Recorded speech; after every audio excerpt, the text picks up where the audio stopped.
Senhor, abre os nossos olhos, abre os nossos ouvidos, os olhos e os ouvidos do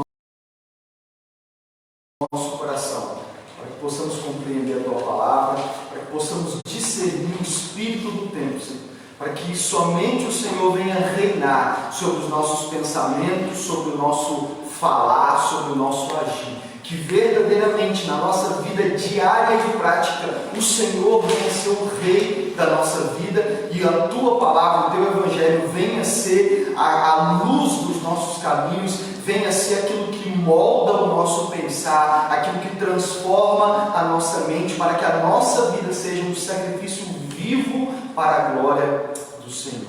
Amém? Então, Efésios capítulo 2, versos 1 a 3, vou ler novamente. Vocês estavam mortos em suas transgressões e pecados, nos quais costumavam viver quando seguiam a presente ordem deste mundo e o príncipe do poder do ar, o espírito que agora está atuando nos que vivem na desobediência. Anteriormente, todos nós também vivíamos entre eles, satisfazendo as vontades da nossa carne, seguindo os desejos e pensamentos.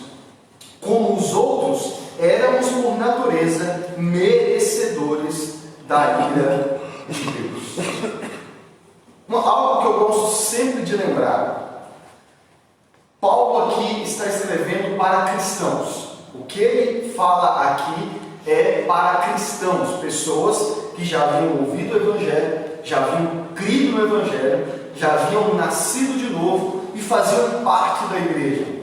Por isso que Paulo vai dizer assim, vocês, ele está se referindo à igreja. E é por isso que ele diz assim, vocês estavam mortos. Paulo usa o passado aqui, ele está falando, vocês estavam, vocês não estão, vocês estavam. Por que ele diz no passado? Porque ele está se referindo a cristãos, nascidos de novo, que já haviam nascido de novo. Portanto, eles já não estão mais mortos, eles foram vivificados pelo Espírito de Deus, pela graça de Deus, a obra do novo nascimento. Por isso que aqui, nessa linguagem, o apóstolo Paulo vai falar no passado, que ele está se referindo a cristão. E aqui a primeira coisa que eu quero pontuar: para os efésios que já criam no Evangelho, e talvez se você já é cristão, já crê no Evangelho, já recebeu, entregou sua vida, já reconheceu que Cristo é o único Senhor e Salvador das nossas vidas, que não há outro Salvador a não ser Ele, talvez para você também essas palavras estão no passado, você estava morto.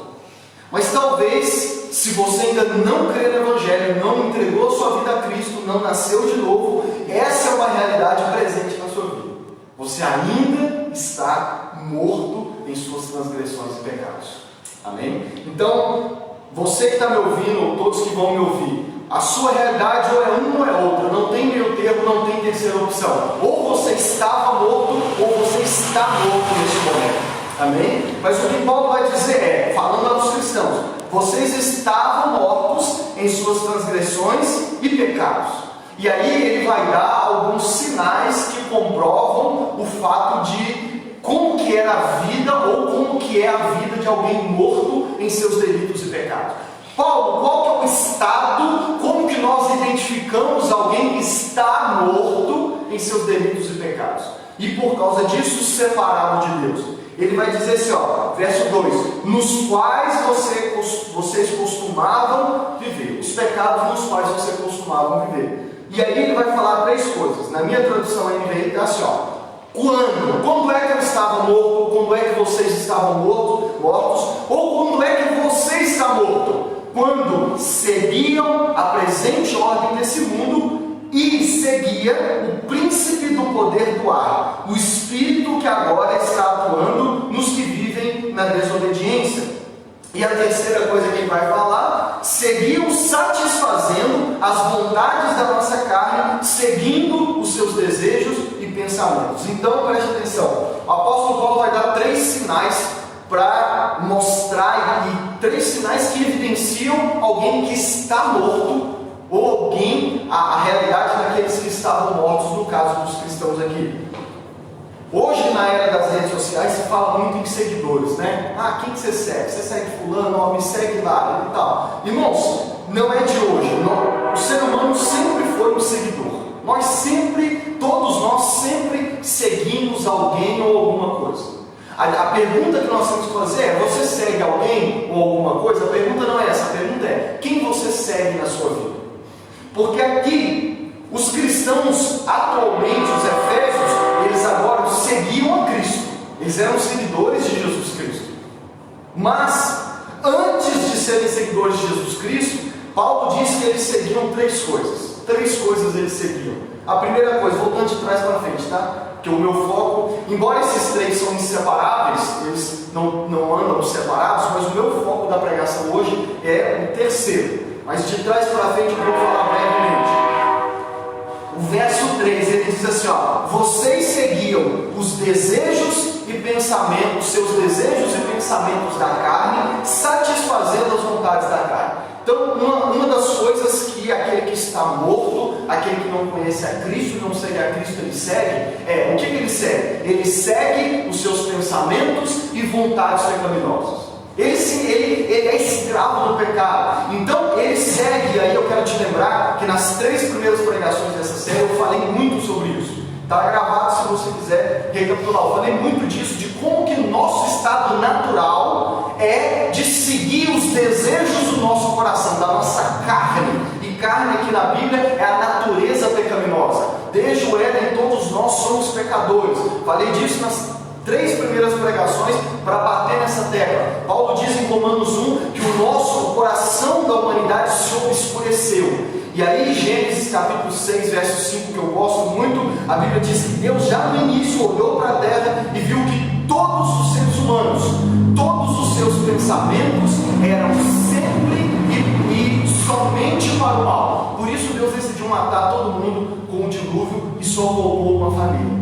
Esse é o estado, o nosso estado, é o que Paulo está dizendo. Como que eu sei que alguém está morto? Qual que é o estado de um morto espiritual? Primeira coisa, é que ele segue os seus desejos, os seus pensamentos e a sua vontade pecaminosa. Ele segue o fluxo, né? Ele segue a vida de pecado. O coração dele sempre é inclinado para o pecado e ele não faz esforço, porque na teologia a gente chama de depravação total. O ser humano ele não consegue, enquanto ele está morto, ele não consegue deixar de ser pecador.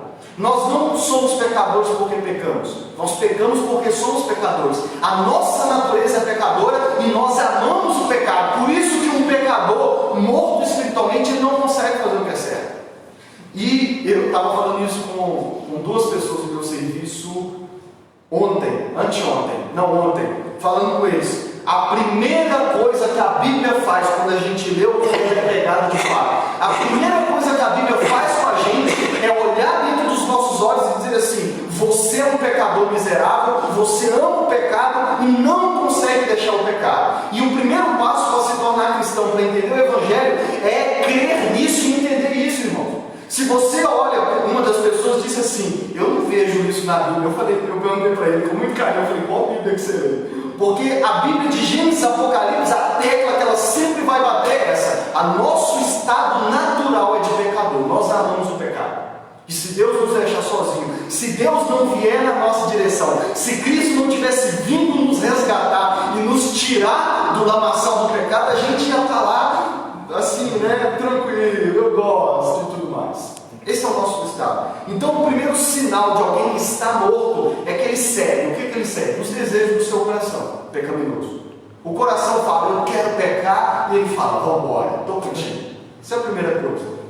Segunda coisa, ele diz aqui no verso 2, ele diz, ó: vocês seguiam, na minha tradução, a presente ordem desse mundo e o príncipe do poder do ar, o espírito que agora está atuando nos que vivem na desobediência. Quem é esse espírito? É o diabo. É o diabo.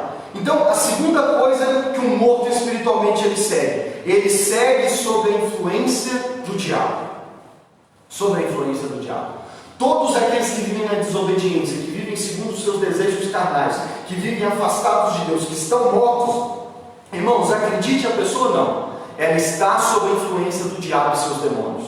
O apóstolo Pedro, na sua primeira carta, capítulo 5, verso 8, ele diz assim para crentes: sejam sóbrios e vigiem. O diabo, o inimigo de vocês, anda ao redor como um leão, rugindo e procurando a quem possa tragar. Pedro escreveu isso para crentes, tomem cuidado, vigia, porque o diabo fica rondando, esperando alguém para tragar. Procura no YouTube lá, leão caçando, você vai ver como que o leão fica atrás da sua casa. E Pedro está escrevendo isso para crentes. Agora você imagina alguém que está morto. Da vida daquele que já nasceu de novo, do cristão, o diabo já fica andando em derredor. Imagina aquele que não é nascido de novo. Ele não anda em derredor, ele já está com um leão com as duas patas em cima e faz o que quer. Você já viu um gato brincando com rato? É mais ou menos aquilo ali. Procura no YouTube, tem também, gato brincando com rato. Irmãos, parece que é montagem. O gato literalmente brinca com o rato, joga para um lado, joga para o outro e tudo mais. O diabo, se para o cristão que nasceu de novo, que a Bíblia diz que aqueles que pertencem a Deus, o maligno não toca, né? Mas ele fica ao redor, ele é insistente. Imagina o estado dos mortos espiritualmente. O diabo tem domínio completo sobre a vida deles. Completo sobre a vida deles. O diabo faz o que quer com a pessoa. Faz com a pessoa, como a gente diz, de gato e rato. Essa é a segunda coisa.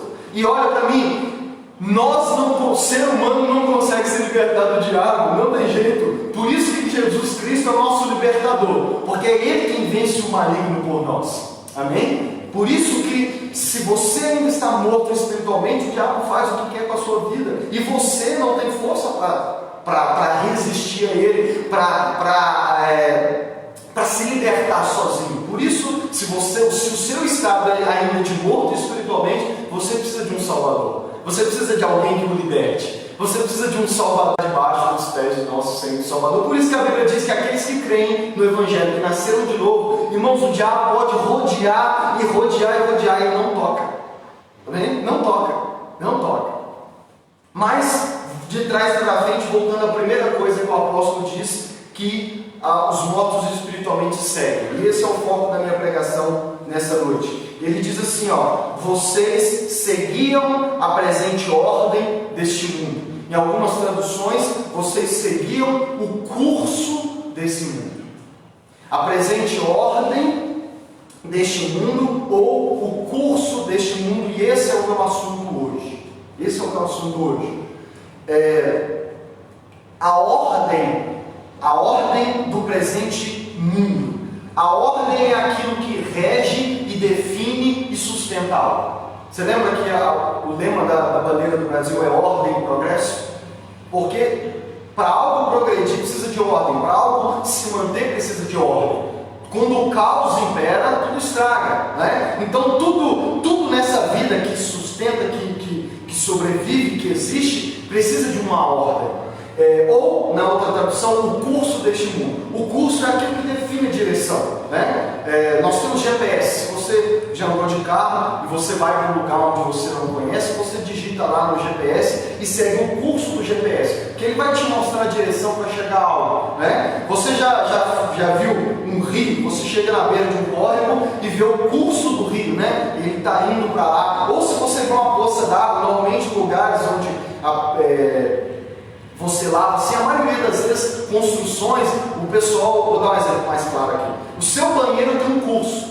Você já viu que a água pode acumular, mas você consegue observar para onde tem a descaída? Esse é o curso que foi dado para que ele vá até o ralo. O mundo, que Paulo está dizendo, é que o mundo existe um curso, existe algo que dita a direção, existe uma ordem no mundo que sustenta todas as coisas. E aqui eu quero te ajudar a entender. Na Bíblia, a palavra mundo tem vários significados. Tudo depende do contexto. Amém?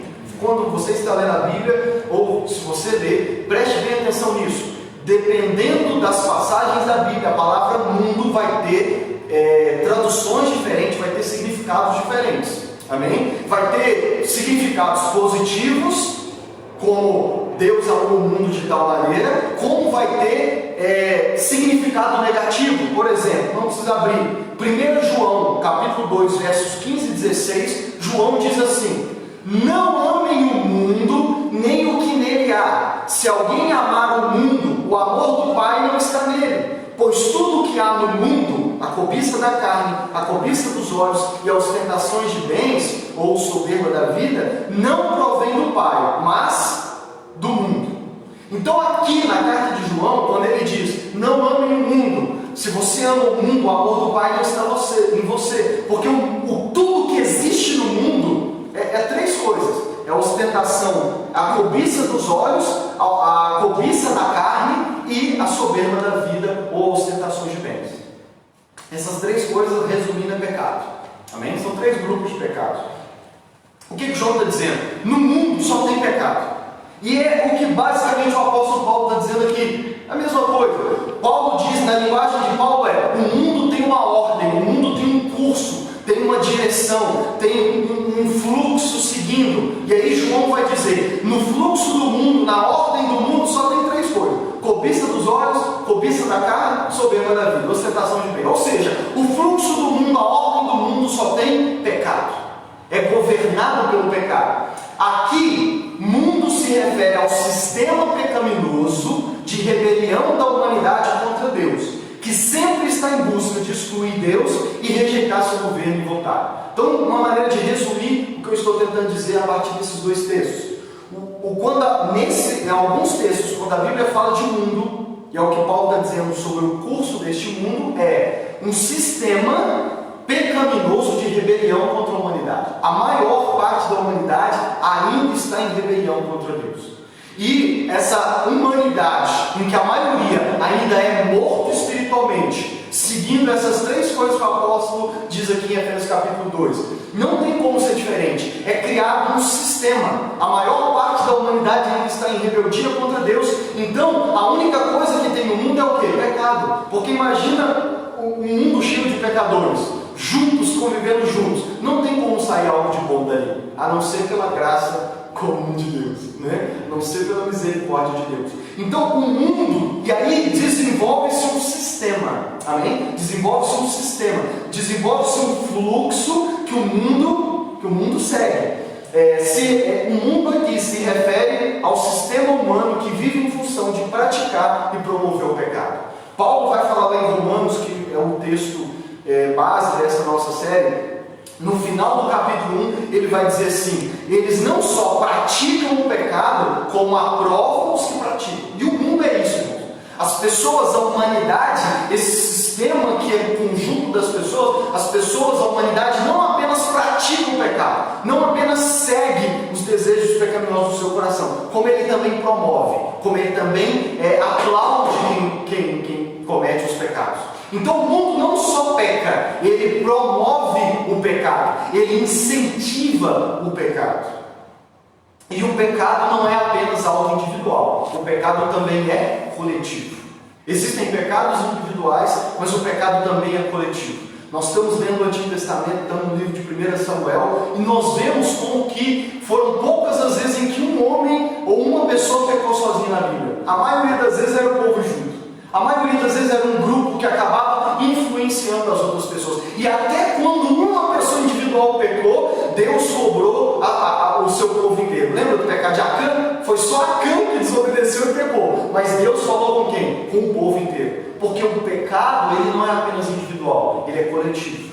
Se você ler Esdras, Neemias e eu acho que Daniel também, você vai ver esses homens orando, pedindo a Deus perdão pelos pecados da sua nação. Eles eram homens justos que criam em Deus, fugindo da aparência do mal, vamos dizer assim, mas eles oravam pedindo a Deus, confessando os pecados que, de certa forma, entre aspas, não foram eles que cometeram, mas o seu povo. Por quê? Porque eles sabiam que Deus não lida apenas com pecados individuais, Ele lida com pecado de forma coletiva. Quantos estão entendendo essa noite?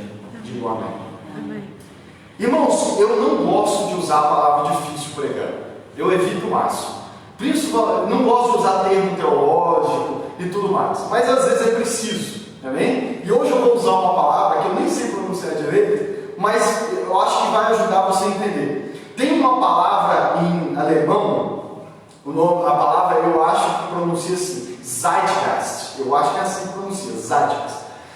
Somente na língua alemã existe uma palavra para definir o espírito da época, ou espírito do tempo. Inclusive o tema dessa pregação é o espírito do tempo.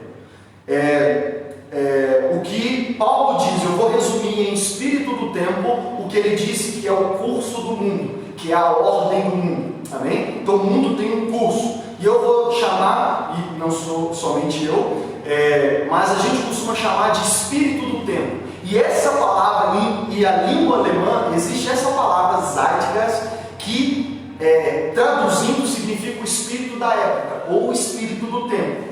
E qual que é o significado disso? Significa, resumindo, o conjunto do clima intelectual e cultural do mundo de uma certa época.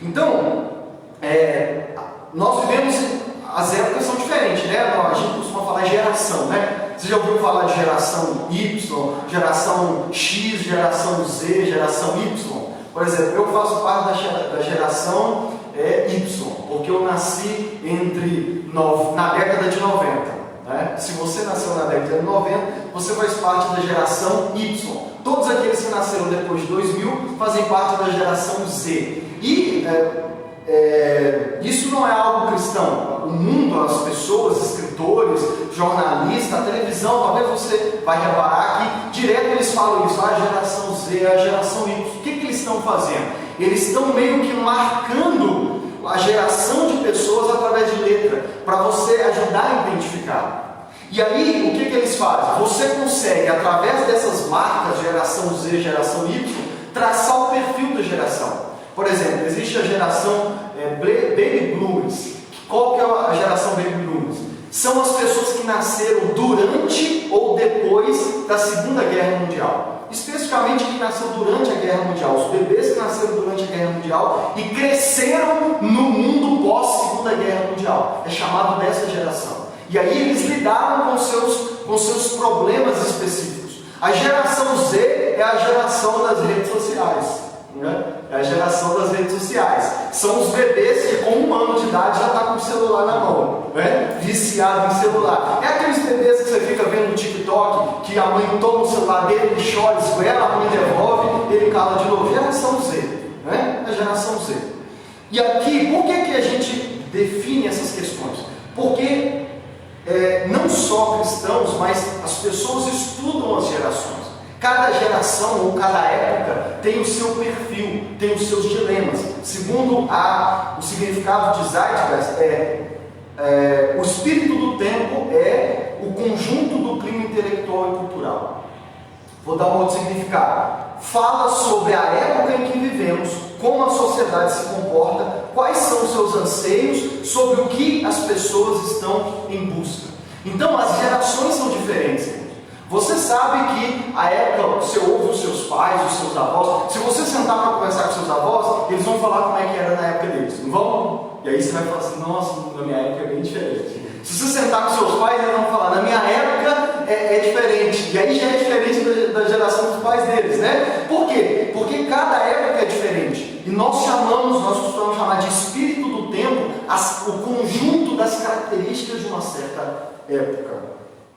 E é o que o apóstolo Paulo está dizendo também. O mundo tem o seu curso, cada geração tem o seu curso, tem os princípios que regem, tem um fluxo ali. E aqui eu quero te ajudar a entender como que a gente discerne o espírito do tempo.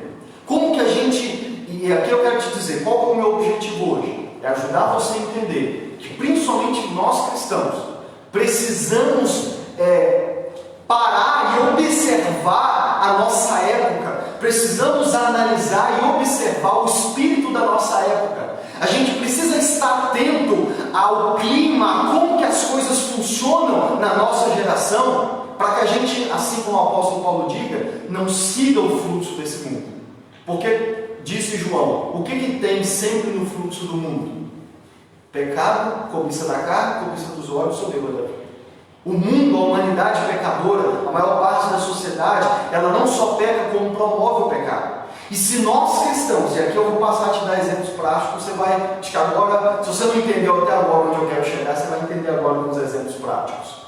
Se nós não prestarmos atenção no espírito da época, nós podemos estar idolatrando o espírito da época. Nós podemos frequentar a igreja todos os domingos, falar que somos cristãos, podemos ter batizado, podemos carregar uma Bíblia, até mesmo ler a Bíblia, mas a maneira como a gente vive, como a gente pensa, até mesmo como a gente fala, não é baseado na palavra de Deus e orientado por Deus, mas é de acordo com o espírito do tempo.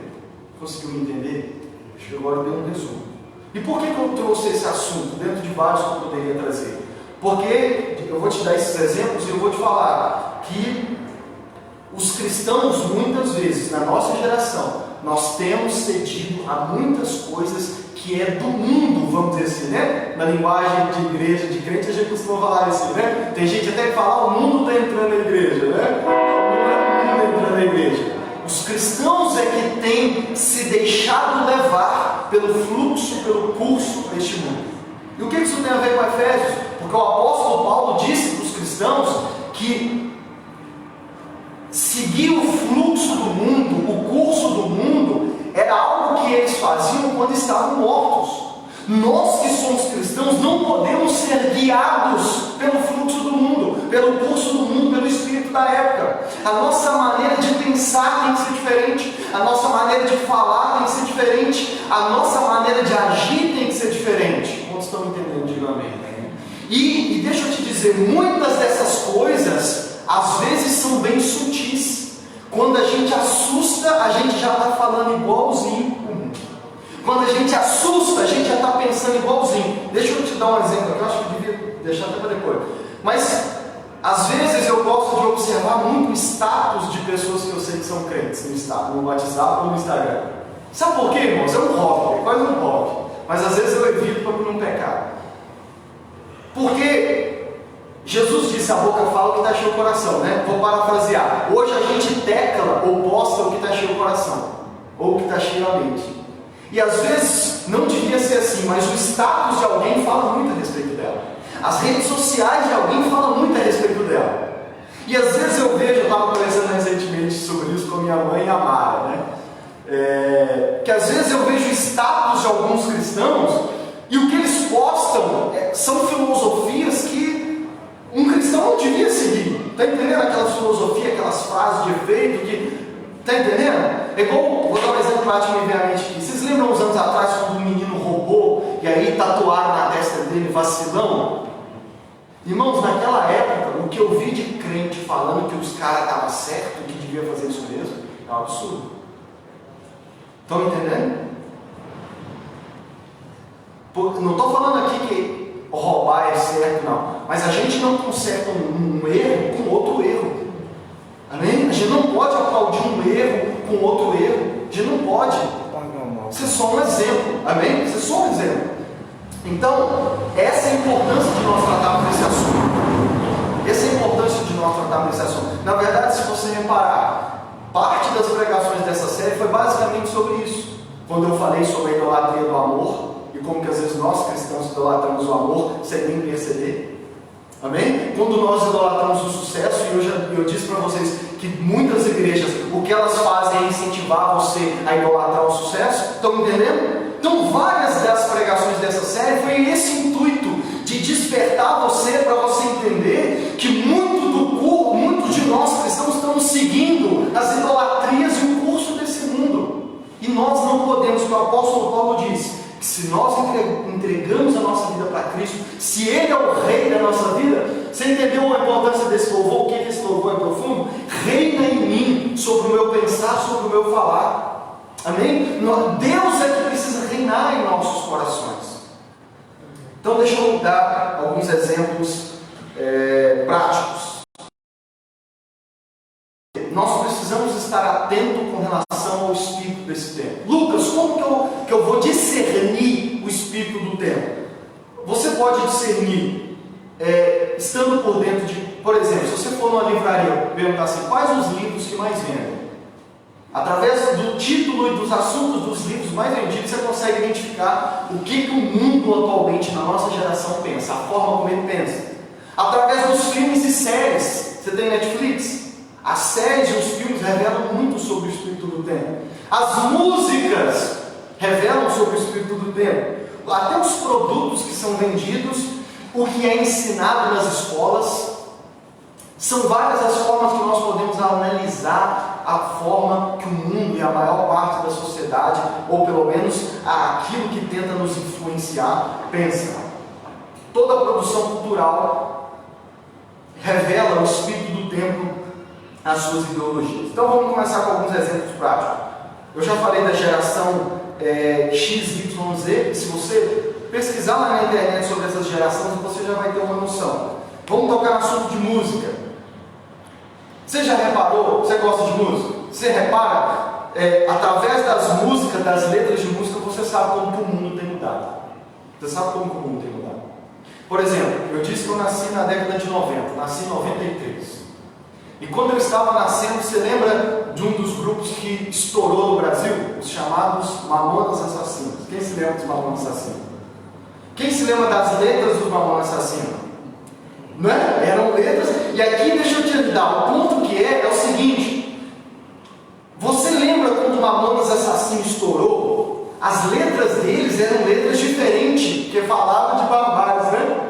E para a época foi um choque, sim ou não? Foi um choque as letras dos Mamonas Assassinos. Por quê? Porque o que eles falavam em suas letras era algo que na época nenhum outro grupo falava. Então foi uma quebra de paradigma, foi uma mudança que muitos ficaram, e eu tenho certeza, eu não me lembro, eu tenho certeza, aposto minhas fichas que os crentes da época proibiam as suas crianças e os membros da igreja ouvir Mamonas. Isso está certo, né? Está certo. Estão entendendo?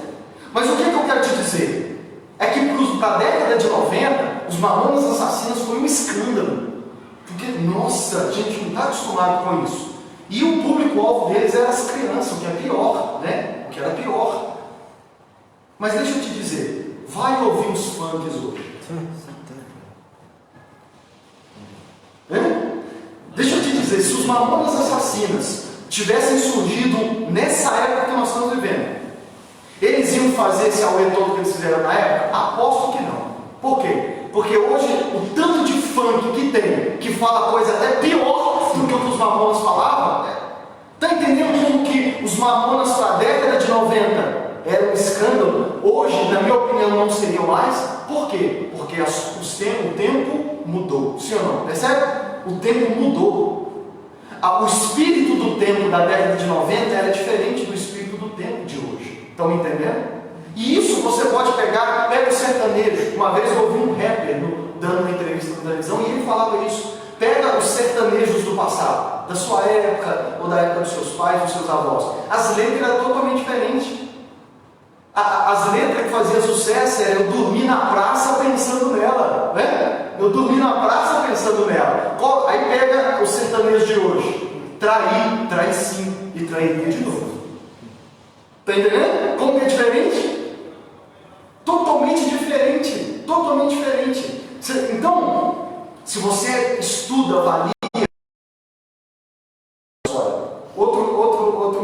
Outra coisa prática: a televisão.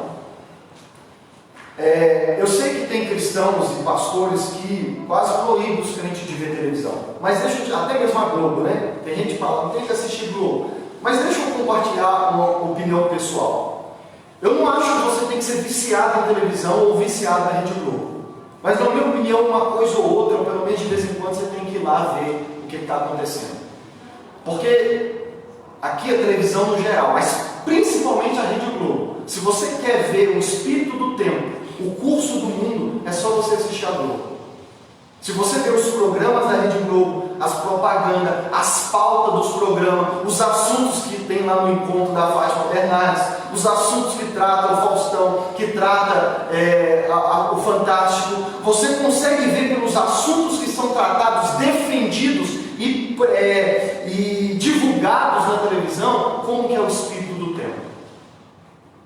Por exemplo, como eu disse, nasci na década de 90. Quem imaginaria, nos anos 90, uma propaganda como essas que cada dia se torna mais comum na televisão, divulgando claramente o homossexualismo? Quem imaginaria que na televisão aberta iriam divulgar? Quem imaginaria que num horário nobre de novelas da televisão no geral, iria ter, por exemplo, um beijo gay? Estão entendendo? Aí você diz assim: é porque eles não. É porque não havia homossexualismo. Não, sempre houve homossexualismo. Desde a época de Sodoma e Gomorra. Sempre houve homossexualismo. Sempre houve. A Globo sempre defendeu o homossexualismo. Mas qual que é a diferença? É que na geração dos nossos dias agora, o homossexualismo tem sido não só praticado, como promovido. Você imaginaria que há uns anos atrás, na época que você estudou, estudou talvez, iriam tocar no assunto de homossexualismo na escola, iriam dizer para você na escola que você pode escolher se você quer ser homem ou mulher. Você imaginaria na escola isso? Mas você sabe que nas escolas hoje estão lutando e já entrou na grade os assuntos de homossexualismo. Vai ser matéria para ser tratada na escola e ensinar os seus filhos. Percebe como que eu estou dando exemplo de como que os tempos mudaram? Percebe? Então, se você vê, eu notei aqui, na minha época de infância, sabe qual que é a coisa mais imoral que eu via na televisão? Tiazinha e feiticeira. Quem lembra de tiazinha e feiticeira? Lembra disso? A coisa mais imoral que eu vi na televisão era tiazinha e feiticeira, era as dançarinas do Faustão. Ou então a piscina do Gugu. Você lembra da piscina do Gugu? Inclusive tem um canal no YouTube, Canal 90, que o cara só faz vídeo mostrando programa, propaganda dos anos 90. Né? E é interessante você ver como que as coisas mudaram. Na verdade, você vê nesse canal como que até programas que tinha na década de 90 hoje não seriam aceitos. Um dos programas mostra que tipo, o Silvio Santos tinha um programa de paquera lá, de chaveco, né, de fazer o pessoal namorar, onde meninas de 14 e 15 anos no programa ficava na televisão, ou o pessoal colocava para ficar com gente já adulta, mais de barbado já. Né? Para nós é um absurdo, isso é certo, é coisas que mudou para bem, né? Coisa que mudou para bem, melhor, graças a Deus. Tem coisa, irmãos, que mudou para melhor, tá bem? Mas aqui o meu foco é falar das questões negativas. Então, a televisão, você já viu aqui eu citar várias vezes, usar como exemplo novelas da Globo, né? E a minha esposa está aqui e ela sabe, não é que eu sou bebeleiro, mas principalmente às vezes que eu estou na minha sogra, eu aproveito a oportunidade, fico observando ali, até sento lá, vejo o episódio e tudo, mas por quê, irmãos? Porque a Globo, através das suas novelas, programas de televisão e tudo mais, eles pregam. Eu sempre gosto de usar esse termo. A Globo prega. Com tudo que ela faz. A Globo não faz nada sem um propósito e objetivo. E, como eu disse para você, a gente precisa ter uma noção do que tem sido tratado, para que a gente saiba. Amém? Porque às vezes você não é viciado, mas às vezes a outra pessoa do lado é. Engana-se o pastor que acha que não tem membro na igreja dele que não é viciado na Rede Globo. E sabe qual que é o pior? É que, às vezes, o crente está seguindo as ideias do que a Globo fala. Ele não segue o que o pastor prega. Não, ele está seguindo o que a Rede Globo fala. Se você sentar para conversar com ele, através da forma que ele conversa, você vai ver que o que está influenciando a maneira dele de pensar não é a palavra de Deus, é o que a Rede Globo ensina. Estão entendendo? É por isso que eu gosto de usar vários exemplos. Eu uso música, novela, eu uso tudo para quê? Para mostrar para você que está errado a maneira de pensar, a maneira como eles abordam. Amém? Por exemplo, outro exemplo, relacionamentos. Eu li esse livro aqui há um mês atrás, foi em maio que eu li ele, é um romance. A autora escreveu em 1805, ela começou a escrever. Então foi lá no século XVIII, nós estamos no século XXI. Ela escreveu esse livro, esse romance no século XVIII, 1810, por aí. Ela morreu em 1817. Por que eu estou citando ele? Porque tem um trecho interessante dele, que eu até grifei, em que, num diálogo de duas personagens lá no livro, duas senhoras conversando, e uma senhora diz assim, olha o que diz: prefiro que os jovens se estabeleçam logo com uma pequena renda e passem por algumas dificuldades juntos, do que se envolvam em um longo compromisso. Aí a outra diz assim: não há nada que eu abomine mais nos jovens do que um longo compromisso. É muito bom estar comprometido se temos a certeza de que vamos nos casar em 6 meses ou até um ano. Aí a outra completa: começar tal compromisso sem saber quando terão condições de se casar é pouco seguro e pouco sensato. Acho que todos os pais deveriam evitar isso ao máximo. Olha para você ver, uma autora, não cristã, tá? Escreveu um livro na década de 80 e através desse livro eu mergulhei nele e eu gostei porque a maneira como escreve você consegue ter uma noção de como que era a vida das pessoas na década de 80. Não, na década de 80, no século XVIII. Agora, há mais de 200 anos atrás. E você vê que, por isso que eu disse para você, você lê os livros, você consegue discernir o espírito do tempo. ela, através dessa história, está mostrando um pouco de como que era a vida na época, a sociedade na época. E como que através desse diálogo dessas duas senhoras você percebe que no século XVIII os pais não gostavam que existissem relacionamentos, namoros cumpridos. E o que elas estão falando aqui? Eu abomino o relacionamento cumprido. Ela disse aqui, eu prefiro que case logo, que passe uma dificuldade junta, do que ficar num compromisso muito tempo. E aí ela falou que 6 meses ou 1 ano no máximo. Agora deixa eu te dizer, como que é hoje? Ela termina dizendo assim, eu acho que todos os pais deveriam evitar isso ao máximo possível. E na época, os pais, no século XVIII, os pais, a maioria deles pensava assim. O espírito do tempo era assim, era unânime, e a maioria das pessoas acreditava que não era saudável. Olha que a linguagem de Jesus não era saudável. Talvez se você conversar com seus avós, seus pais, talvez dependendo da idade, você vai ver que, claro, estou falando que seus pais eram do século XVIII, mas na época deles não tem muito tempo, estão entendendo? Na época da minha avó era assim, irmãos, na época da minha avó era assim. Até pouco tempo atrás, sabe por que o padre ou o pastor falava assim, agora pode beijar a noiva? Porque o beijo era só no altar, depois da cerimônia. Hoje não faz sentido mais você falar pode beijar a noiva. Porque não faz sentido. Estão entendendo? Agora, como que é hoje? Os pais incentivam, tem gente que namora 10 anos, 15 anos. Aí namorando, aí começa o noivado, mais 10 anos. E o que os pais fazem? Não, dá certo, tem que ver se vai dar certo mesmo. Hoje em dia, irmãos, os pais, o que os pais falam? Não vou nem tocar no assunto de sexo aqui, né? Porque até a sociedade, até os não cristãos, influenciados pelo princípio, pela moralidade judaico-cristã, concordavam que o sexo era depois do casamento. Você não precisava, há uns anos atrás, você não precisava ser crente para acreditar e falar que sexo era só depois do casamento. Tem gente que acha que é coisa de crente, mas não é. É claro que é a palavra de Deus que influenciou a sociedade. Agora, como é que é hoje? Tem pais que falam assim, chama sua namorada, seu namorado para dormir aqui em casa. Eu vou até sair com sua mãe. Vocês querem que eu saia? Não é assim? Ah, você tem que experimentar antes. Você tem que ficar um tempo antes que vai que não dá certo. Quem está me entendendo essa noite? Criação de filhos. Vou abordar bem por cima aqui. Criação de filhos. Não precisa nem falar de como que a criação de filhos mudou, a educação de filhos mudou, né?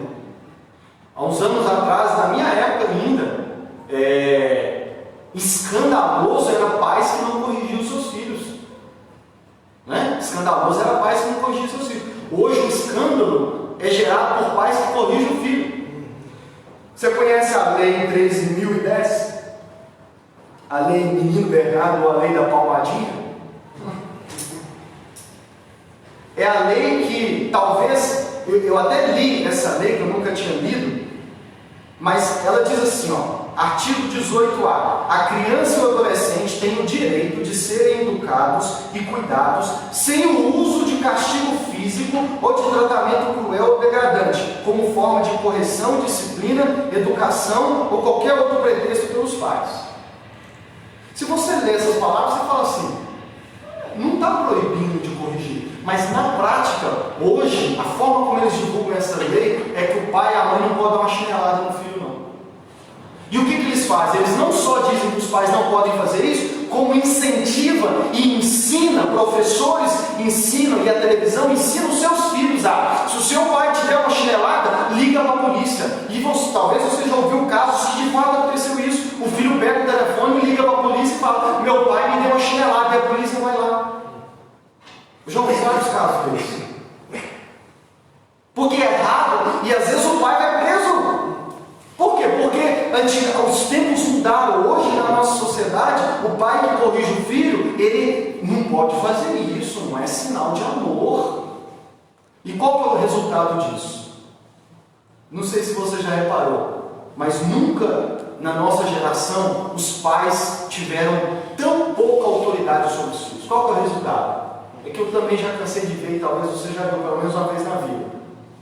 Pais falaram, os meninos que querem o pau, aí sobe e tal. Aí o pai fala, filho, não faz isso.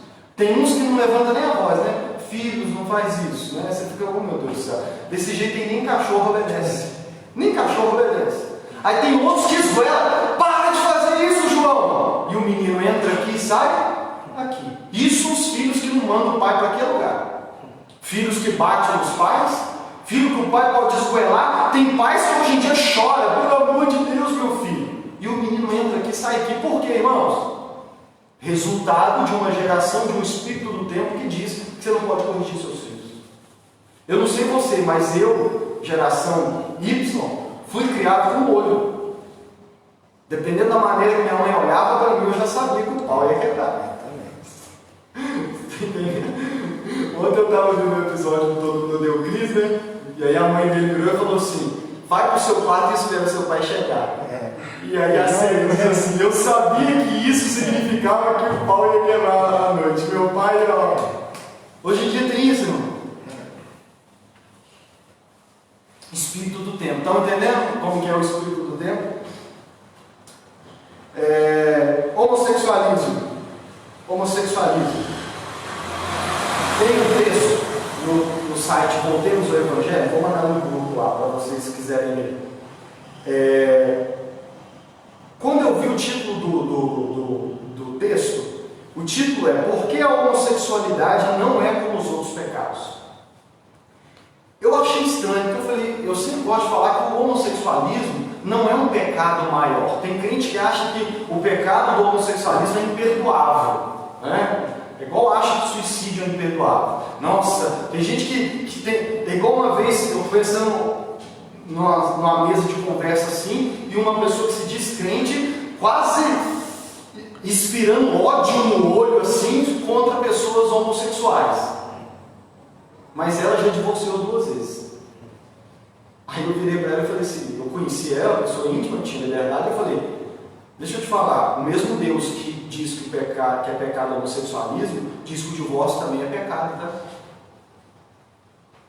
E hoje dentro das igrejas, nós crentes estamos mandando de cabeça para baixo os homossexuais para o inferno, e o divórcio já está nem não, o divórcio é normal. É o mesmo pecado. Então eu posso sempre te falar que o homossexualismo é pecado, mas não é o pior dos pecados. É como todos os outros. É igual a mentira.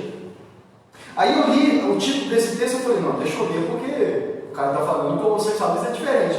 Só que aí o que ele diz nos textos? Eu vou resumir.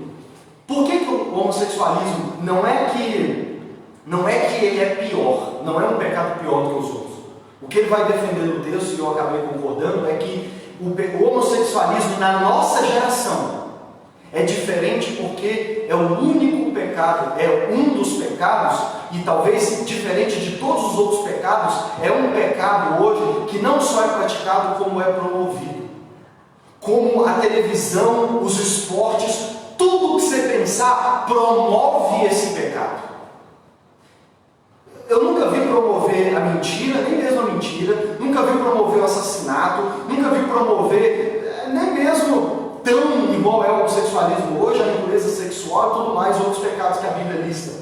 Mas o homossexualismo é um pecado que ele é não só praticado como promovido. Está em programas de televisão, até em propagandas de hambúrguer, como foi o Burger King recentemente agora, promovendo o homossexualismo. Então é por isso que ele é diferente. E deixa eu te dizer, o espírito do tempo em que nós vivemos, eu e você vivemos, ele promove isso. E também era diferente de uns anos atrás. Meu penúltimo ponto. Qual que é o problema, Lucas? Já falei de forma breve. Mas o problema é que a igreja tem cedido ao espírito do tempo. Nós cristãos temos sido muito influenciados pelo espírito do tempo. E vou resumir de forma breve. Tem diferença do namoro de crente com o namoro de pessoas do mundo? A forma como na igreja trata o sexo antes do casamento, ou o sexo no geral, é diferente do fluxo do mundo? Mesma coisa. Mesma coisa. Casamento. Como que a igreja hoje tem tratado o casamento? Da mesma forma que o mundo. Vamos tentar, se não der certo, divórcio. Que é outro ponto. Irmãos, o número de divórcios dentro da igreja devia ser 1 milhão de vezes menor do que o divórcio no fluxo do mundo. A estatística de divórcio dentro da igreja que que diz que só existe divórcio por causa da dureza do coração do homem. O que Deus uniu não separa o homem. Aí as pessoas se casam, até põem esse versículo no convite do casamento, ou leem ele no dia, né? Mas na prática mesmo, qual que é a cabeça do crente? Vamos tentar, se não der certo a gente separa. E você vê cristãos que separam por motivos que às vezes nem quem não é crente separa por esse motivo. E nada diferente. E o que tem gerado isso, irmãos? Cristãos que têm seguido o quê? O curso deste mundo, a ordem deste mundo. Roupas. Deixa eu falar de roupa aqui. Homens também, tá? Aqui na igreja, a saia da mulher tinha que ser no pé. Né? Saia no pé. Algumas denominações ainda são assim. Por quê? Porque há uns anos atrás, e poucos anos atrás, deixa eu te dizer, pelo menos na igreja, no culto, as mulheres vigiavam o jeito que vestiam. Existia crentes que na igreja estavam com saia até no pé, e depois, durante a semana, lá em casa ou na rua, estava com, né, mini saia. Existia, sempre houve. Mas, há uns anos atrás, pelo menos na igreja, pelo menos na hora do culto. Mas deixa eu te dizer, qual que é a nossa realidade hoje?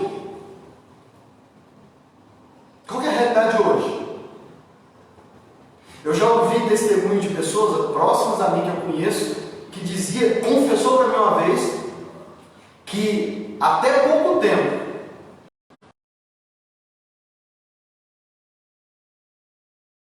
para ir com uma roupa nova para a Santa Ceia.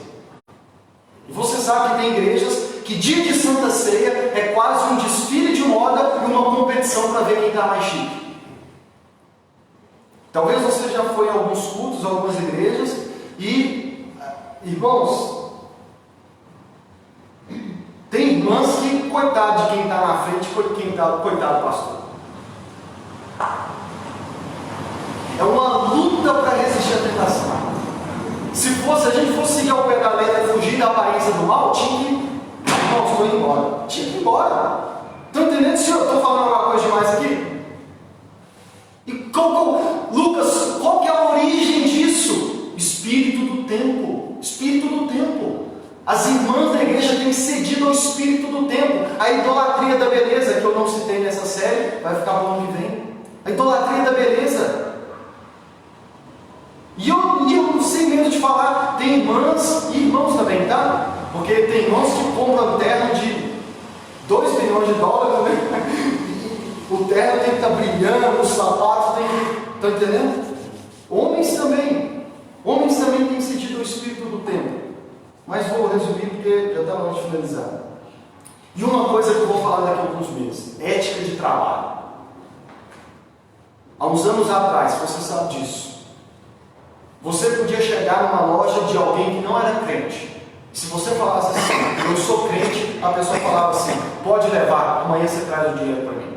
E pessoa que não era crente confiava. Ah, você é crente? Não, pode levar, rapaz. Não, você falou que vai trazer amanhã, eu acredito, pode levar. Deixa eu te dizer, e hoje? Hoje é o contrário. Se a pessoa falar, sou crente, aí, meu amigo, você pega até a nota e confere assim. Estou falando alguma coisa demais aqui? Eu já ouvi irmãos cristãos falar assim, Lucas, eu não gosto de lidar com cristão. Eu prefiro fazer negócio com quem não é cristão do que com cristão. Irmão, parece que o crente... tem uma turma aí que gosta de mossegar no serviço. Aí você vai lá descobrir, metade da turma é cristão, se não todos, é crente. Crente que gosta de... Eu já vi crente que na hora de trabalhar vai para um canto da obra, abre a Bíblia e começa a ler a Bíblia. Não é lugar disso. Outra, a ética, a filosofia de trabalho. É normal as pessoas que não creem em Deus usar mentira como ferramenta de trabalho. Mentira.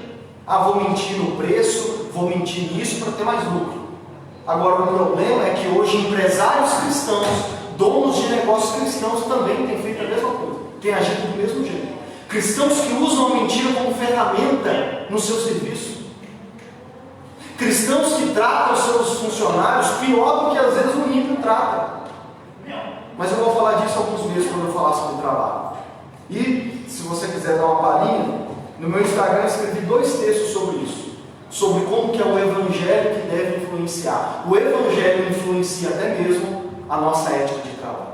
E o meu último ponto, para finalizar. É um assunto longo, amém, irmãos? Que eu vou tratando ao longo das pregações que você vai reparar. Concluindo, qual que é o problema do fluxo do mundo, do espírito do tempo?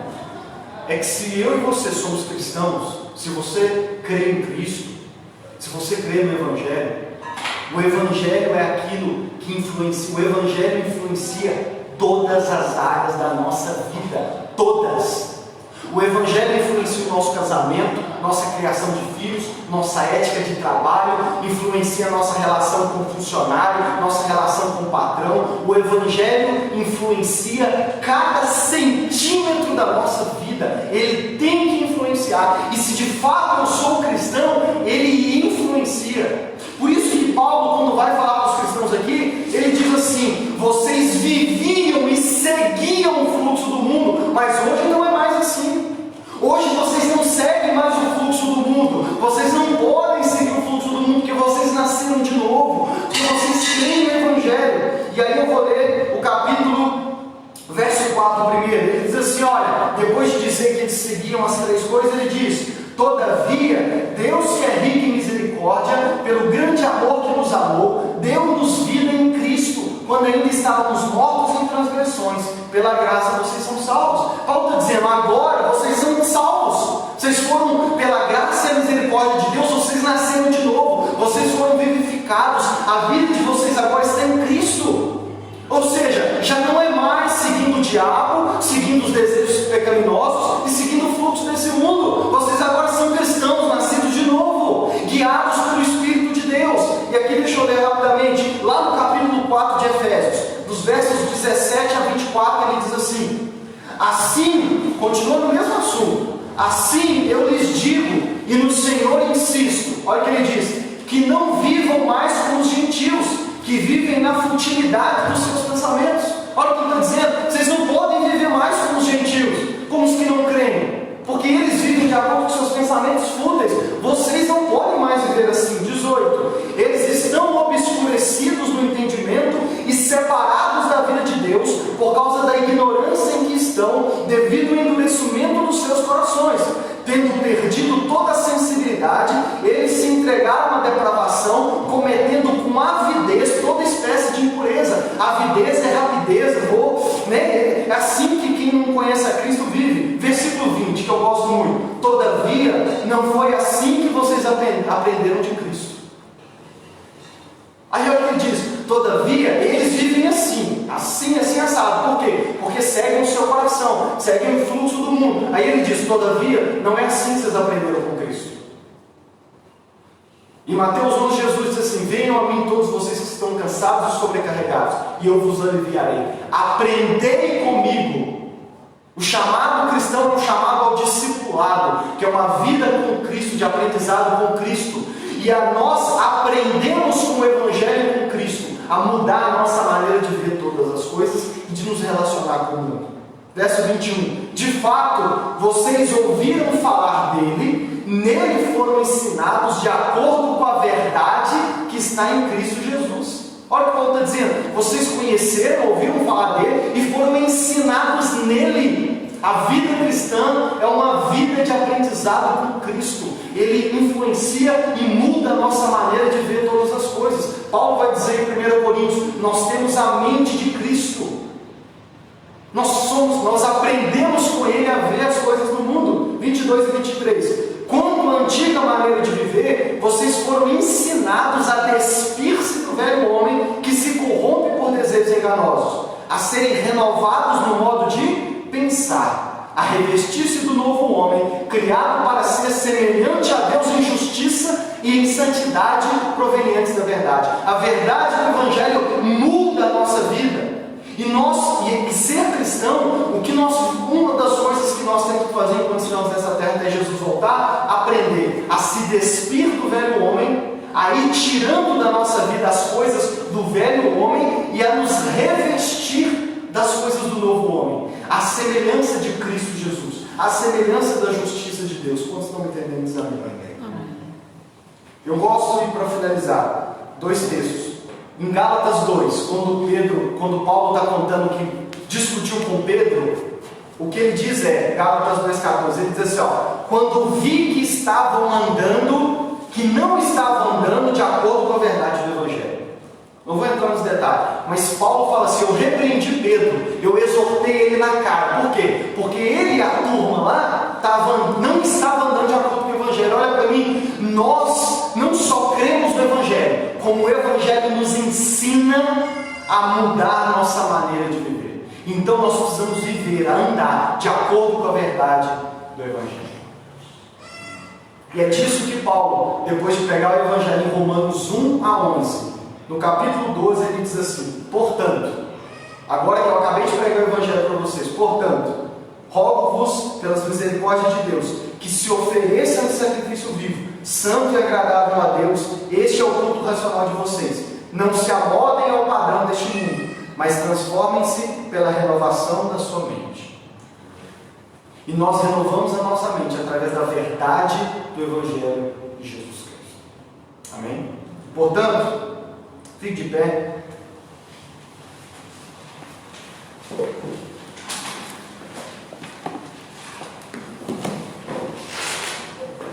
Por isso que, olha para mim,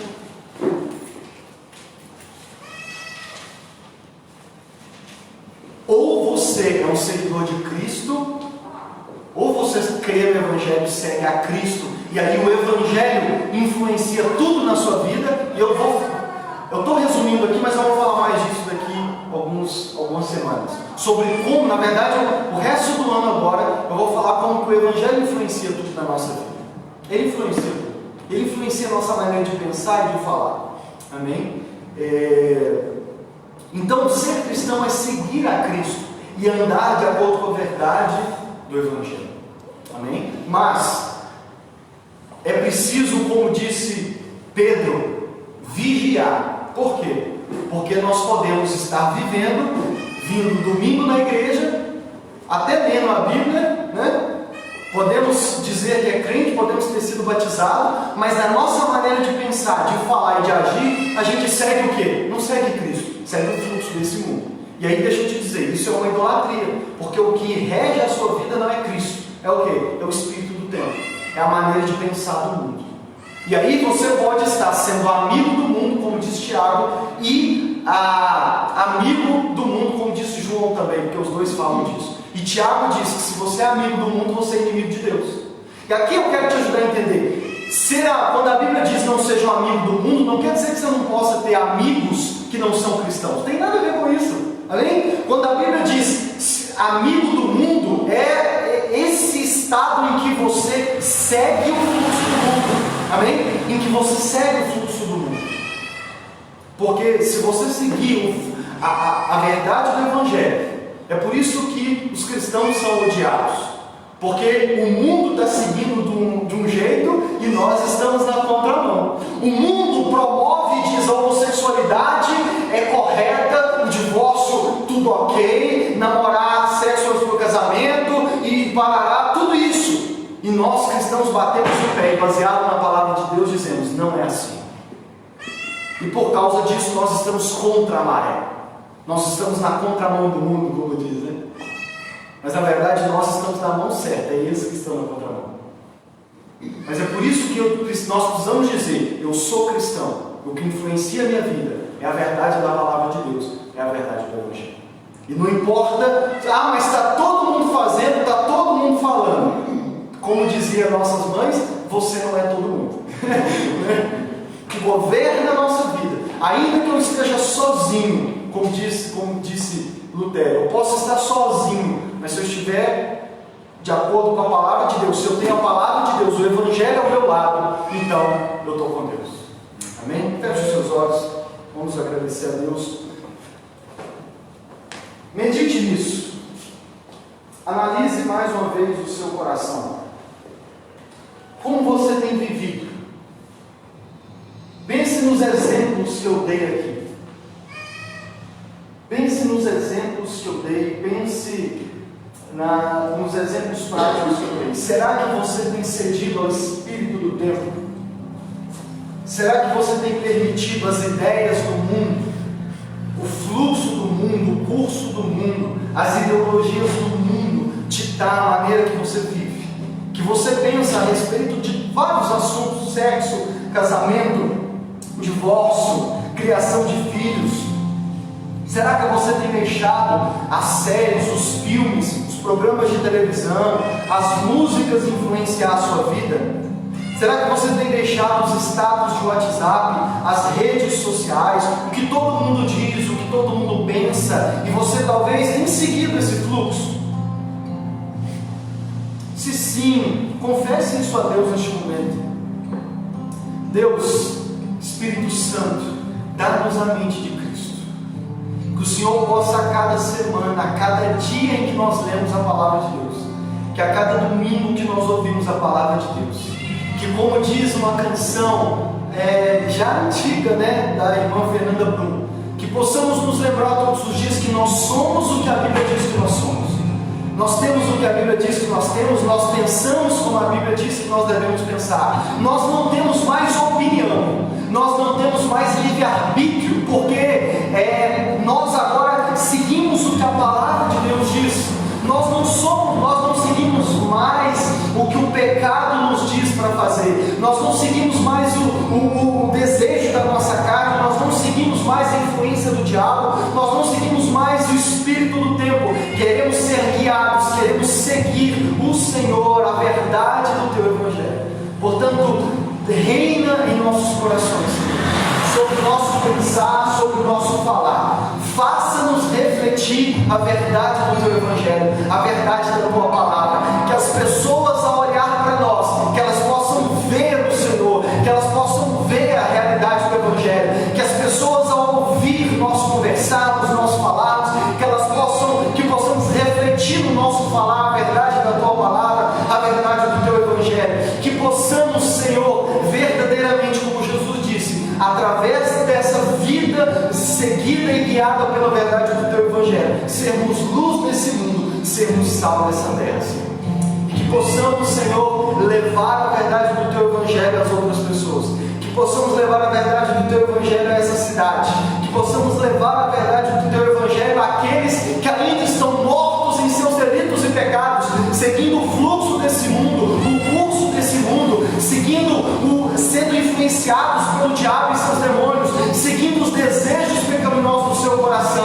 Que possamos anunciar o evangelho nessa cidade, para que o teu evangelho brilhe no coração dessas pessoas, para que o Espírito Santo opere o milagre do novo nascimento na vida das pessoas, para que elas possam ser vivificadas, para que elas possam nascer de novo e possam viver de acordo com o teu evangelho, de acordo com a verdade do Deus Criador dos céus e da terra, Senhor. Porque que venhamos ajudar essas pessoas a entender que não somos nós que estamos na contramão, eles é que estão na contramão, porque graças a Deus, pela misericórdia de Deus, nós encontramos a verdade, nós descobrimos aquele, nós conhecemos aquele que é o caminho, que é a verdade e que é a vida, e ele reina em nossas vidas, Senhor. Que possamos viver para a tua glória, não segundo a ordem e o curso deste mundo, não segundo o espírito do tempo, mas guiados pelo teu Espírito, aquele que conhece a mente de Deus e revela a nós. Que possamos assim ser luz nesse mundo, anunciar o evangelho, para que mais pessoas possam te conhecer, possam ser transformadas e que na volta de Cristo possam viver eternamente ao teu lado. Pai, nós te louvamos e te agradecemos. Obrigado por este culto, obrigado por esta noite, Senhor. Ajuda-nos como igreja a anunciar o teu evangelho em palavras e também através da nossa vida. Que as pessoas possam reconhecer a beleza que há em ti, na nossa ética de trabalho, na maneira que lidamos com os filhos, na maneira que lidamos com os funcionários, com o patrão, com o nosso cônjuge, com a maneira como lidamos com os vizinhos, a maneira como lidamos com as pessoas, a maneira como vivemos, Pai. Que a nossa vida venha a ser para a tua glória e que a nossa vida aponte para o teu evangelho, para que mais pessoas possam ver a beleza que há em ti, para a glória do Senhor. Que o amor de Deus, nosso Pai, a graça de nosso Senhor Jesus Cristo e a doce comunhão do Espírito de Deus sejam com todos vocês, vivos em paz, que você possa viver para a glória de Deus.